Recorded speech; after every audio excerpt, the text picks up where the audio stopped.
Hello everyone, welcome back to Ashmal Learning Hub and today's topic is scholastic development. Scholastic से हमारा मतलब है जो scholastic word है ये बना है स्कूल से, यानी कि जो जो डेवलपमेंट स्कूल में एक बच्चे की होती हैं, ठीक है, वो होती है हमारी स्कूलास्टिक डेवलपमेंट। स्कूलास्टिक डेवलपमेंट से मतलब हुआ हमारा कि आपके ग्रेड्स क्या आ रहे हैं, आप कैसे पार्टिसिपेट कर रहे हैं करिकुलर एक्स्ट्रा करिकुलर एक्टिविटीज़ में। और अगर बच्चों के पॉइंट ऑफ व्यू से बात करें तो बच्चों को क्या क्या चैलेंजेस फेस करने पड़े हैं स्कूल्स में, लाइक कौन सा सब्जेक्ट उनको डिफ़िकल्ट लगता है, कौन सा सब्जेक्ट को उन्हें समझने में प्रॉब्लम हो रही है, तो दैट इज़ आर स्कूलास्टिक डेवलपमेंट। तो इसमें किस तरीके की प्रॉब्लम आ सकती हैं, तो जैसे कि मैंने अभी बताया कि स्कूलास्टिक डेवलपमेंट का मतलब क्या हुआ कि बच्चे के ग्रेड्स यानी कि उसकी परफॉर्मेंस कैसी है करिकुलर में और एक्स्ट्रा करिकुलर एक्टिविटीज़ में। तो स्कूलास्टिक डेवलपमेंट में हर्डल्स का मतलब ये होगा कि बच्चे के ग्रेड्स में प्रॉब्लम है या वो उसके ग्रेड्स अच्छे नहीं आ पा रहे जितने उसे एक्सपेक्ट करे जाते हैं, और एक्स्ट्रा करिकुलर में भी उसका इंटरेस्ट नहीं है। So let's start. Scholastic backwardness is one of the commonest educational program encountered in children. Problem, sorry, it is problem, not program. Encountered in children and consists of the fact that the child's performance at schools falls below the expectations, that is according to the level of intelligence. ठीक है, for example आप third या fourth class के बच्चे से expect करते हैं कि उसको मैथ्स की ये चीज़ें आनी चाहिए, बट और वो बच्चा बिल्कुल नॉर्मल है, ठीक है, उसमें कोई प्रॉब्लम नहीं है किसी भी तरीके से, वो अच्छा परफॉर्म कर सकता है एंड फिर भी लेकिन उसकी परफॉर्मेंस अच्छी नहीं है, बिलो दी लेवल हो रही है, तो वो हमारी स्कूलास्टिक बैकवर्डनेस में आएगा, है ना। बच्चे में किसी तरीके की कोई लर्निंग डिसेबिलिटीज़ नहीं है, कुछ भी नहीं है, बट स्टिल उसको उसका जो परफॉर्मेंस है एक्सपेक्टेशंस से अकॉर्डिंग बहुत ज़्यादा कम है, तो दैट इज़ हमारा स्कूलास्टिक बैकवर्डनेस। अब कुछ करेक्टरिस्टिक्स दे रखे हैं कि हमें कैसे पता चलेगा कि बच्चा जो है स्कूलिस्टिक बैकवर्ड है। फर्स्ट इसमें दे रखा है फिजिकल करेक्टरिस्टिक्स। फिजिकल करेक्टरिस्टिक्स में आ जाएगा कि जो बच्चा है ना, हो सकता है वो मतलब उसका जो बॉडी लैंग्वेज है वो इतना अच्छा नहीं रहता क्लासरूम में, है ना, उसका बॉडी लैंग्वेज इतना अटेंटिव नहीं है, उसकी जो फॉर एग्जांपल हम कह सकते हैं कि वो किसी भी चीज़ को रिप्लाई देर से करता है, उसका ध्यान कहीं और रहता है हमेशा से, और जो आपका ऐसा भी हो सकता है कि उस बच्चे में कुछ नोज या फिर कुछ स्पीच डिफेक्ट भी हों, 1% हो सकते हैं, ठीक है, और ये भी हो सकता है उसका ध्यान हमेशा कहीं इधर उधर रहता है, टीचर क्लास में पढ़ा रहा है बट वो कहीं और ही देख रहा है ना, तो हिज और her body language is not so much attentive. Next आता है mental characteristics. The chief deficiency in backward children is in the area of intelligence. तो जो मेन प्रॉब्लम होती है मेंटल कैरेक्टरिस्टिक होता है बैकवर्ड चिल्ड्रन में, वो होता है उनके इंटेलिजेंस के फील्ड में उनकी जो कैपेसिटी होती है एब्स्ट्रैक्ट थिंकिंग की वो बहुत ज़्यादा कम होती है। यानी कि एब्स्ट्रैक्ट थिंकिंग का मतलब क्या होता है कि हमने कोई टॉपिक पढ़ा या कुछ भी पढ़ाया तो बच्चा क्या करता है, उसको ना उसके दिमाग में इमेज बनने लगती है। फॉर एग्जांपल आपका कोई टीचर आपको पढ़ा रहा है कि हम ये ऐसे, फॉर एग्जांपल वो आपसे कह रहा है कि आप सपोज कीजिए अब यहाँ घूमने जा रहे हैं किसी पहाड़ी इलाके में, वहाँ बहुत ज़्यादा बर्फ़ पड़ रही है, ऐसे ऐसे करके, तो बच्चा क्या करता है, कोई स्टोरी अगर सुना रहा है टीचर तो वो अपने माइंड में इमेज बनाने लगता है कि ऐसा हुआ होगा ऐसा हुआ होगा, है ना। लेकिन जो बच्चा स्कॉलस्टिक बैकवर्ड में आएगा उसमें क्या होगा, उसमें कैपेसिटी थोड़ी कम होगी, वो एब्स्ट्रैक्ट चीज़ों से रिलेट नहीं कर पाएगा, वो जो क्लास में पढ़ रहा है वो उसको अपने पर्सनल एक्सपीरियंस से रिलेट नहीं कर पाएगा, है ना। इस चीज़ की उसमें एबिलिटी की उसमें कमी होगी, और रीजनिंग की एबिलिटी की भी कमी हो सकती है, वो किसी भी चीज़ में तर्क नहीं लगा पाएगा, लॉजिक नहीं लगा पाएगा, है ना, जो और उसके सोचने की क्षमता है वो भी और बच्चों के मुकाबले या फिर जो उसे एक्सपेक्ट करी जाती है उसे इससे वो भी कम हो सकती है। अब नेक्स्ट आता है इसमें सोशल एंड मोरल करेक्टरिस्टिक्स क्या होते हैं। तो सोशल एंड इमोशनल प्रॉब्लम्स के बारे में लास्ट क्लास में पढ़ा था कि बच्चा सोशली और बच्चों के साथ कोलैबोरेट नहीं कर पा रहा है ना, और नॉर्मल चिल्ड्रन से के मतलब कि जो नॉर्मल चिल्ड्रन है वो सोशली अच्छे से घुल मिल जा रहे हैं बट वो बच्चा नहीं घुल मिल पा रहा। तो 3 करेक्टरिस्टिक्स पढ़े हमने जिसके थ्रू हम पता लगा सकते हैं कि जो बच्चा है वो स्कूलिस्टिक बैकवर्ड है। दैट इज़ फिजिकल में क्या हुआ, उसका बॉडी लैंग्वेज अटेंटिव नहीं है, मे बी ही और she can be suffered from serious speech defects. Next is mental characteristics, उसमें एब्स्ट्रैक्ट थिंकिंग नहीं है, अपने एक्सपीरियंसेस से वो जो पढ़ रहा है क्लास में वो अपने एक्सपीरियंस से रिलेट नहीं कर पाएगा, है ना। उसमें एब्स्ट्रैक्ट थिंकिंग का मतलब क्या होता है, आपके सामने पिक्चर नहीं है बट आप एक इमेजिनेशन पावर, आप में इमेजिनेशन पावर है, आप इमेजिन कर रहे हैं चीज़ों को जो आपका टीचर क्लास में बता रहा है ना। And social and moral characteristics में क्या हो गया कि जो उसका सोशल सिचुएशन का जो पॉइंट ऑफ व्यू है वो बहुत अलग है ना। फॉर एग्जांपल 2 बच्चे लड़ रहे हैं तो सबका क्या होगा पॉइंट ऑफ व्यू कि नहीं लड़ना चाहिए या ऐसा कुछ है, उसका पॉइंट ऑफ व्यू होगा कि ठीक है लड़ने तो लड़ने दो, मुझे कुछ नहीं लेना देना, है ना। तो इस टाइप से उसका सोशली भी उसका पॉइंट ऑफ व्यू डिफरेंट हो सकता है। अब नेक्स्ट आता है कॉजेज क्या होते हैं, रीजंस क्या होते हैं कि बच्चे स्कॉलिस्टिक बैकवर्डनेस रह जाते हैं। फर्स्ट पॉइंट आता है इसमें early conditioning and environment. Environment का मतलब क्या है कि जो उसका एक तो फॉर एग्जांपल जो उसके स्टार्टिंग में जो उसकी परवरिश हुई है before entering in the school, उसमें थोड़ा बहुत प्रॉब्लम है, वो एनवायरनमेंट उसको अच्छा नहीं मिला फैमिली का। नेक्स्ट जो उसको स्कूल का एनवायरनमेंट मिला है वो भी अच्छा नहीं मिला। फॉर एग्जांपल जो टीचर है वो बहुत ज़्यादा हार्श है, पेरेंट्स हैं वो बहुत ज़्यादा डिमांडिंग है, उनको चाहिए कि नहीं बेटा आपको उतने अच्छे स्कोर करने ही करने हैं, उसको कंपैरिजन करते रहते हैं कि तुम्हारा भाई तो इतने नंबर ला रहा है या फिर तुम्हारे फ्रेंड्स तो इतना अचीव कर रहे हैं। और एक रीज़न इसका ये भी हो सकता है कि जो हमारा क्लासरूम है वो ओवर क्राउडेड है ना। क्लासरूम में इतने बच्चे हैं कि टीचर कोई नहीं पता, बच्चों का नाम ही नहीं पता, इतना सारा 50-60 बच्चों तक क्लासरूम भर रखा है। और अगेन कह सकते हैं कि जो स्कूल अथॉरिटीज़ है वो भी इतना इनकरेज नहीं कर रही है। टीचर ने देख लिया कि हाँ ये बच्चा जो है अच्छा परफॉर्म नहीं कर रहा, तो उन्होंने क्या किया, छोड़ो कोई बात नहीं, इसके पेरेंट्स को कंप्लेन कर देंगे, दैट्स इट। वो कोई ज़्यादा उसमें इन्वॉल्व नहीं होना चाहते, है ना। ये सारे रीजंस हो सकते हैं कि उसका जो एनवायरनमेंट है और जो उसकी अर्ली कंडीशनिंग हुई है वो ज़्यादा अच्छी नहीं हुई। अब नेक्स्ट पॉइंट आता है इसमें इंटेलिजेंस। तो इंटेलिजेंस में तो हमने पढ़ ही लिया है कि जो बच्चा है फॉर एग्जाम्पल उसका IQ है वो थोड़ा कम है। तो फॉर एग्जांपल इसमें हम ये भी ले सकते हैं कि जिन बच्चों को थोड़ी बहुत इंटेलेक्चुअल डिसेबिलिटी होती है, जिसके बारे में हम पढ़ चुके हैं, कुछ बच्चों में थोड़ी बहुत परसेंटेज में इंटेलेक्चुअल डिसेबिलिटी है, वो चीज़ों को नहीं समझ पा रहा, उसका जो IQ है वो इतना कम है ना, तो ये भी एक रीज़न हो सकता है। Third ADHD, attention deficit hyper active disorder, जिसके बारे में हमने पढ़ा, एक ये भी रीज़न हो सकता है जिस वजह से बच्चा अच्छा परफॉर्म नहीं कर रहा है, कि बच्चे को ADHD है, यानी कि उसको कंसंट्रेशन प्रॉब्लम है, वो कंसंट्रेट नहीं कर पा रहा है ना, और उसका सेल्फ कंट्रोल नहीं है खुद पे। फिजिकल हैंडीकैप, बच्चा जो है वो फिजिकली हैंडीकैप है, तो जिस वजह से उसको ऑडियो एंड विजुअल डिस्टर्बेंसेस हो रही हैं, है ना। मतलब फॉर एग्जांपल कोई बच्चा है उसको हियरिंग इम्पेयरमेंट है, बट वो क्या है क्लास में लेक्चर ठीक से वो सुन नहीं पा रहा, तो वो रिस्पॉन्स कैसे करेगा, है ना।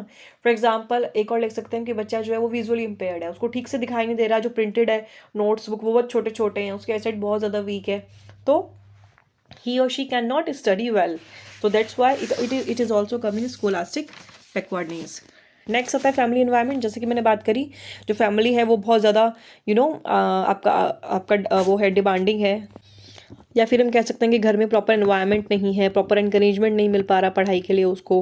बच्चा पढ़ना चाहता है बट घर में क्या है, मम्मी पापा के बीच में झगड़ा होता रहता है, तो इस वजह से भी वो उसका जो एकेडमिक लेवल जो बहुत ज़्यादा डाउन है। नेक्स्ट टीचर पीपल रिलेशनशिप, जो टीचर एक बच्चे का रिलेशनशिप है वो बिल्कुल अनहेल्दी है ना। ये भी एक मेन कॉज हो सकता है कि बच्चे को कुछ समझ नहीं आ रहा, तो डर की वजह से या फिर किसी भी और रीज़न से वो टीचर के साथ खुल ही नहीं पा रहा, वो बात ही नहीं कर पा रहा, उसको कोई एकेडमिक प्रॉब्लम भी है किसी क्वेश्चन में या फिर किसी टॉपिक में या फिर किसी सब्जेक्ट में, वो टीचर से खुल के उसको डिस्कस ही नहीं कर पा रहा, तो ये भी एक रीज़न हो सकता है हमारा स्कॉलस्टिक बैकवर्डनेस का। अब नेक्स्ट आता है इलनेस, कि बच्चा बहुत ज़्यादा बीमार रहता है फिजिकली, जिस वजह से वो लगातार क्लास में एब्सेंट रहता है और अकेडमिक्स में वो फॉल होता जा रहा है।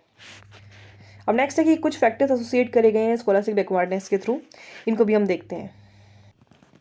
फिजियोलॉजिकल फैक्टर्स आते हैं कि बच्चे को कोई फिजिकल प्रॉब्लम है ना, उसको कोई न्यूरोलॉजिकल डिसऑर्डर है या फिर विजुअल इम्पेयरमेंट है, उसको हियरिंग में इश्यूज़ है, ठीक है, जिसकी वजह से वो डमनेस है, और मोटर इम्पेयरमेंट है। मोटर इम्पेयरमेंट का मतलब क्या हुआ, ग्रॉस स्किल और मोटर ग्रॉस और फाइन मोटर स्किल्स के बीच कोऑर्डिनेशन नहीं है ना, तो इसकी वजह से भी स्कॉलस्टिक बैकवर्डनेस हो सकती है। नेक्स्ट है साइकोलॉजिकल, जैसा कि उसमें क्या है, मोटिवेशन की बहुत ज़्यादा कमी है, सेल्फ एस्टीम की बहुत ज़्यादा कमी है, कॉन्फिडेंस नहीं है ना, जिसकी वजह से वो क्या होता है, उसको आता भी होता तो वो कर नहीं पाता, उसको लगता है कि गलत हो जाएगा, या मैं ऐसे बोल दूंगा टीचर से या क्वेश्चन पूछ लूँगा तो टीचर मारेगी, है ना। इस टाइप से उसको साइकोलॉजिकल भी फैक्टर हैं जो बच्चे को अफेक्ट करते हैं। एनवायरमेंटल फैक्टर्स में क्या हुआ, फैक्टर्स किस में आ जाएगा कि जो बच्चा है ना, फॉर एग्जांपल बाबा ज़्यादातर एब्सेंट हो रहा है क्लास में, या फिर टीचर्स जो हैं, टीचर बाबा चेंज होते जा रहे हैं, इस वजह से भी जो एकेडमिक परफॉर्मेंस है बच्चों की वो ख़राब हो जाती है। अब नेक्स्ट रेमेडियल स्ट्रेटेजीज की क्या क्या है जिसके थ्रू हम रेमेडियल कर सकते हैं। इसमें टोटल हमें आपका 9 रेमेडियल स्ट्रेटेजीज दी हैं, जिसकी वजह से हम स्कॉलस्टिक बैकवर्डनेस के साथ डील कर सकते हैं।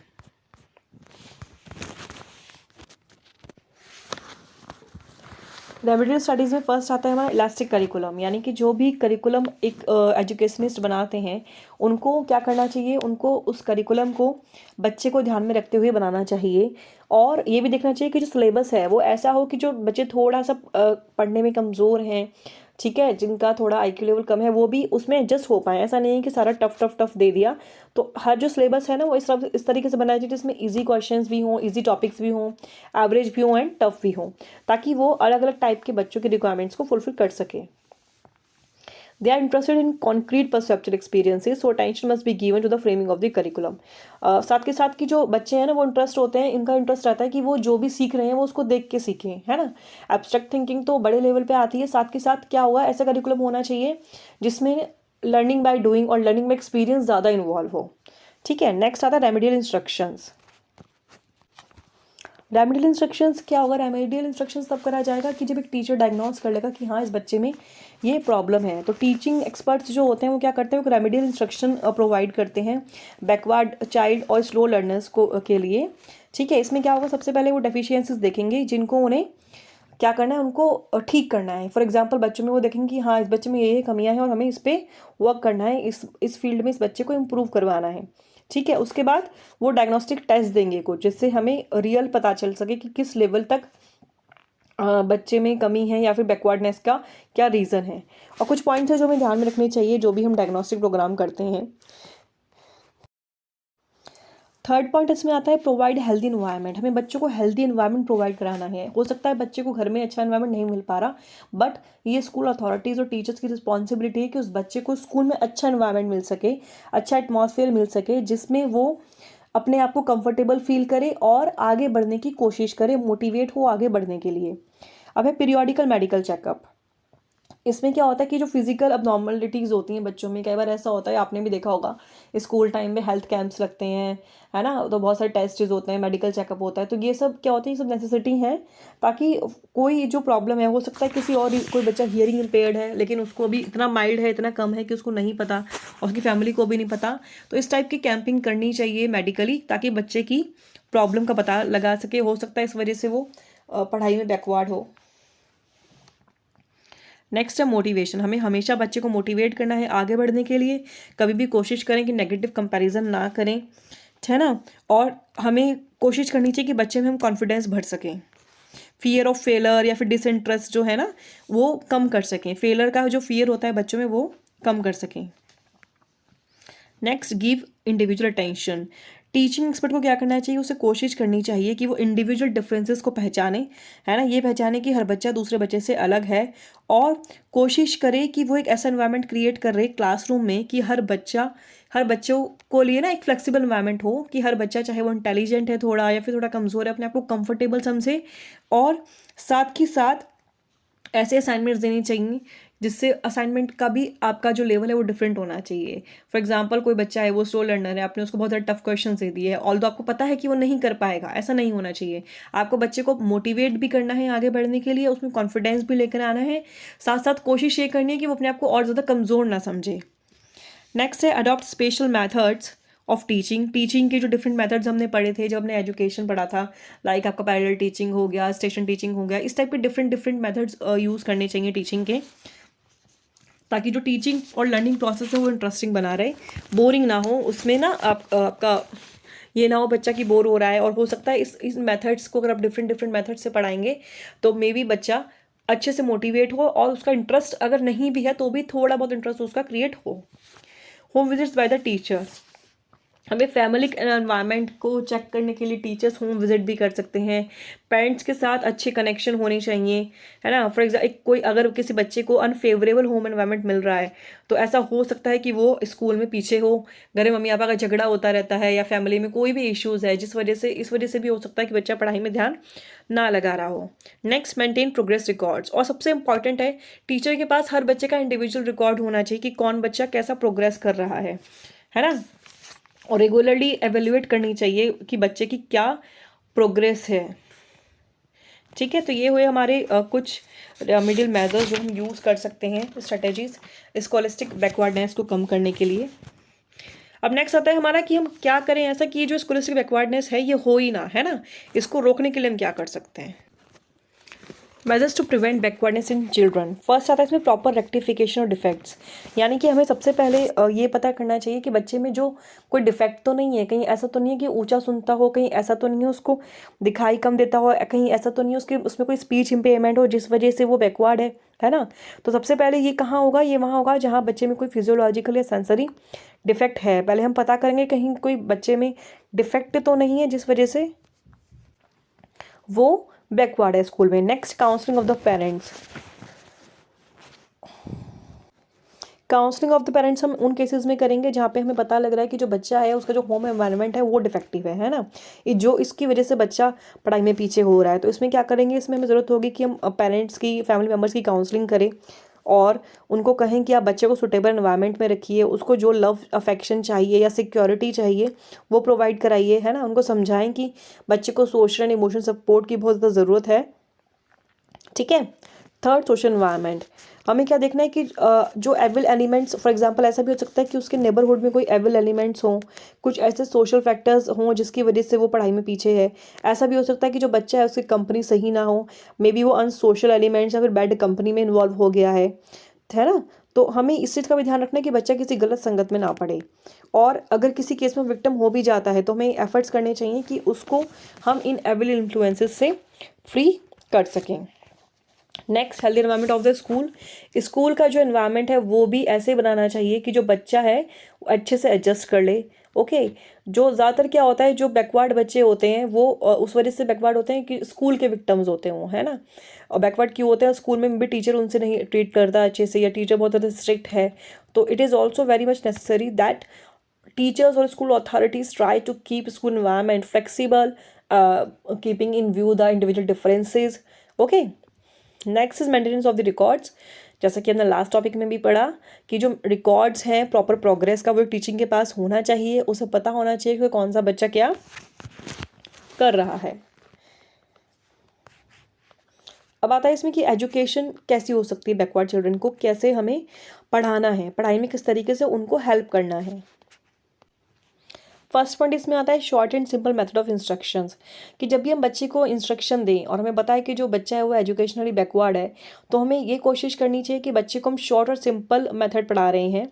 ठीक है, शॉर्ट और सिंपल इंस्ट्रक्शंस यूज़ कर रहे हैं उसके कंक्रीट लिविंग एक्सपीरियंसेस पे, यानी कि जो एक्सपीरियंसेस उसके दिमाग में हैं, जो पता है, हम वो कोशिश करनी है कि हम उससे उसकी पढ़ाई को रिलेट कर पाएँ। ज़्यादा एब्स्ट्रैक्ट थिंकिंग में हमें जोर नहीं डालना है स्टार्टिंग में, है ना। और जो वर्बल इंस्ट्रक्शंस हैं कोशिश कर देनी चाहिए वर्बल इंस्ट्रक्शंस को कम कर दें हम। ओके। प्ले एक्टिविटीज़ के थ्रू, ड्रामेटाइजेशन के थ्रू, गेम्स के थ्रू हम बच्चे को पढ़ाई करवाएं। नेक्स्ट आता है रिटेंशन ऑफ सेल्फ कॉन्फिडेंस। हमें कोशिश करनी चाहिए कि जो बच्चा है उसमें सेल्फ कॉन्फिडेंस बना रहे। टीचर को बेसिकली उस क्या करना चाहिए, ये श्योर करना चाहिए कि जो each and every step he is taking to take care of backward children, वो क्या करना चाहिए, पहले देखना चाहिए कि जो बच्चा है ना एक स्टेप में ऑलरेडी मास्टर हो चुका है, उसके बाद ही वो अपने पेस से आगे बढ़े। ऐसा नहीं कि एकदम उसके साथ सब कुछ उसके सर पे आपने थोप दिया हो। Participation is extra curricular activities. तो एजुकेशनली बैकवर्ड चिल्ड्रन होते हैं और हमें एनकरेज करना चाहिए कि वो एक्स्ट्रा करिकुलर एक्टिविटीज़ में पार्टिसिपेट करें अपने इंटरेस्ट और एबिलिटीज़ के अकॉर्डिंग। नेक्स्ट है इसमें इंडिविजुअल इंस्ट्रक्शन। इंडिविजुअल अटेंशन हमें देनी चाहिए। ओके। जैसे कि फॉर एग्जांपल हेल्थ का मैटर है या सोशल कंडीशंस हैं, या फिर क्लास में पढ़ाते हुए भी हमें इंडिविजुअल इंस्ट्रक्शंस को यूज़ करना चाहिए। ठीक है। और सबसे ज़्यादा कि जितने ज़्यादा इंडिविजुअल इंस्ट्रक्शन होंगे वो नॉर्मल बच्चों के लिए भी नेसेसरी होते हैं। Desired outcomes must be known. हमें हमेशा ये माइंड में रखना है कि हमें बच्चे से क्या चाहिए, हमें क्या आउटकम चाहिए, है ना। उसके ये भी हम कह सकते हैं कि जो इम्पॉर्टेंट है हमें उस पर ज़्यादा कंसंट्रेट करना चाहिए। नेक्स्ट है स्टिमुलेशन ऑफ ऑल सेंसेस। जो क्लास वर्क है वो ऐसा होना चाहिए कि जिसमें वो सारे अपने सेंस ऑर्गन्स को यूज़ कर सके। टीचर को स्पेशलिस्ट की हेल्प लेनी चाहिए। अगर बच्चे में कोई स्पीच डिफेक्ट है या फिर हियरिंग है या फिर साइट की प्रॉब्लम है तो टीचर को स्पेशलिस्ट की हेल्प करनी चाहिए और स्कूल अथॉरिटीज़ को भी ये सब प्रोवाइड करवाने में करना चाहिए। Next, teachers patience. टीचर का जो पेशेंस है वो बहुत अच्छा होना चाहिए और उसका डिटर्मिनेशन बहुत ज़्यादा मतलब फर्म डिटर्मिनेशन वाला बंदा होना चाहिए, है ना, ताकि उसमें ये हो कि हाँ कोई बात नहीं है, बच्चा करेगा, ज़रूर करेगा। अगर टीचर में ही पेशेंस की कमी होगी, जल्दी से गुस्सा हो जाएगा या ओवर रिएक्ट करेगा तो बच्चे को कैसे सिखाएगा, है ना। टीचर को हमेशा बच्चे को एनकरेज करना चाहिए, कभी भी किसी भी सिचुएशन में वेदर इट इज़ बैड और वर्स्ट कभी भी डिस्करेज नहीं करना चाहिए। एट्थ है इसमें स्टेबल एंड एनकरेजिंग एनवायरनमेंट के बारे में बहुत कुछ पढ़ सके हैं कि जो बैकवर्ड बच्चे होते हैं उनको एनकरेजिंग एनवायरनमेंट मिलना चाहिए स्कूल्स में। सिंपैथेटिक टीचर मिलना चाहिए जो उसको हमेशा मोटिवेट करे कि आप अपने पेस से ही, अपनी स्पीड से ही, पर आप सीखिए, आगे बढ़िए। रेगुलर एनफोर्समेंट का मतलब रेगुलरली हम बच्चे को मोटिवेट करें। अगर जहाँ पे वो अच्छा कर रहा है तो उसको अप्रिशिएट करें, कुछ गलत कराए तो उसको समझाएं, है ना, रेगुलरली उसको रेनफोर्स करें।